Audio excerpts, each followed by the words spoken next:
কি দেখতে পাচ্ছ? ল্যাপটপ। আচ্ছা ল্যাপটপে কি কি করতে পারি আমরা ল্যাপটপ দিয়ে বলো তো? কি দেখতে পাই? যারা বিদেশে আছে দেখতে পাই, ছবি পাঠাতে পারি, আর কি বলো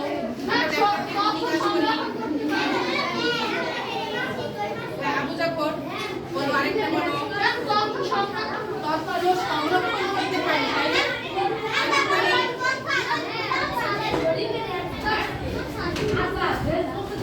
বলতে পারো? আচ্ছা শিক্ষার ক্ষেত্রে এটা লাগে না অনেক কাজে, তাই না? লেখাপড়ায় কাজে লাগে, বিনোদনের ক্ষেত্রে কাজে লাগে। বিনোদনের ক্ষেত্রে তোমরা অনেকে গেম খেলতে পারো না? তোমাদের বাড়িতে কারো কম্পিউটার আছে? না থাকলেও আজকে আমরা মোবাইল তো সবার পাশে আছে।